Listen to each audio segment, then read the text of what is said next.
নমস্কার, আমি রেশমি। আমার আজকের রেসিপি গরমের শরবত। শরবত হচ্ছে আমরা গরমের সময় বাইরের থেকে বাজার থেকে গ্লুকন ডি কিনে আনি, তার পরিবর্তে বাড়িতেই তৈরি করা যায়, সেটাই করে দেখাবো। একটা কাচের বোল নিয়েছি, তার মধ্যে 3 জনের জন্য 3 গ্লাস জল আমি প্রথমে দিয়ে দেবো মাপ করে।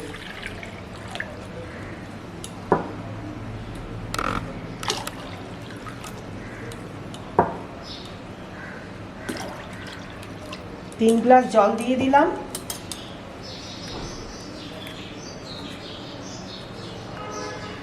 এক চা চামচ মতো বিট নুন,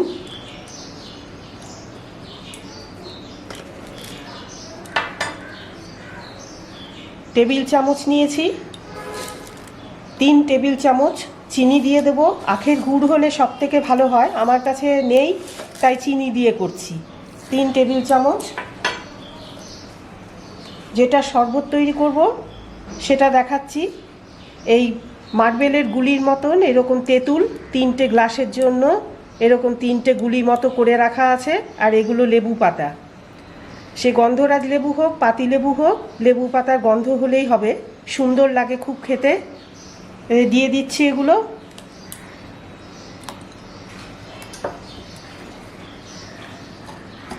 ভালো করে একটু জলের সাথে মিশিয়ে নেব।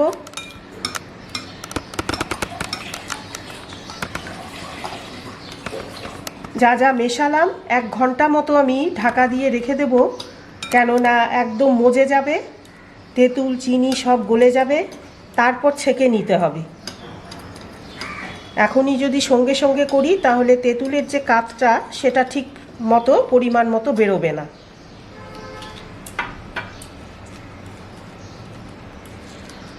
কিছু লেবু পাতা ছিঁড়ে রেখেছিলাম, এগুলো অল্প অল্প করে ছিঁড়ে দিয়ে দিচ্ছি।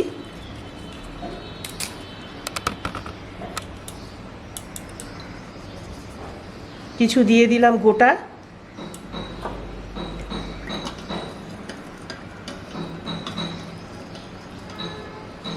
এই গরমে বাজারের যেসব শরবত আমরা দেখতে পাই রেডিমেড, সেগুলো না খেয়ে বাড়িতে খুবই উপকার, শরীর ঠান্ডা করে।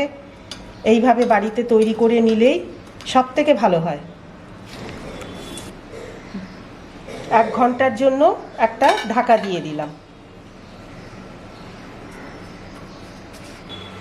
তেঁতুল চিনি বিট নুন যেটা ভিজিয়ে রেখেছিলাম আমি জলে, 1 ঘন্টা পর এসছি, ঢাকা সরিয়ে নেব। মাঝখানে আমি একবার ঢাকা খুলে এই 15 মিনিট আগে যে তেঁতুলের যে নরম হয়ে যাওয়ার পর কাঠগুলো জলের সাথে মিশিয়ে নিয়েছি, সেটা হাতা দিয়ে আমি তুলে দেখাচ্ছি। এই যে একেবারেই নরম হয়ে গেছে। এটা ভালো করে এবার গুলে নেব।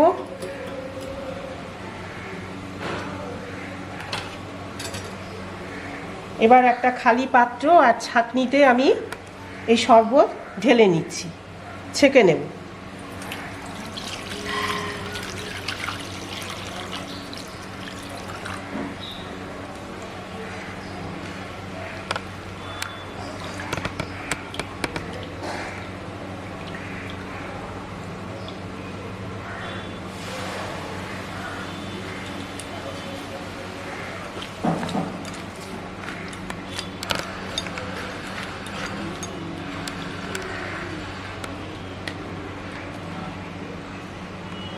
ছেঁকে নেওয়া হয়ে গেল। এবার একটা গ্লাস নিচ্ছি,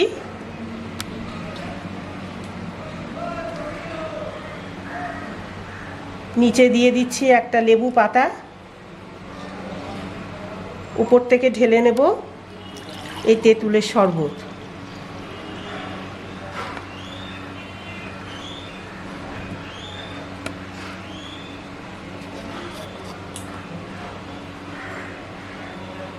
সামান্য একটু বিট নুন ছড়িয়ে দিলাম।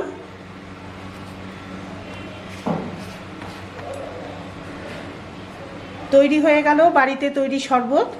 কেমন লাগলো আপনাদের অবশ্যই জানাবেন কমেন্ট করে। পছন্দ হলে লাইক করবেন, শেয়ার করবেন, সাবস্ক্রাইব করবেন।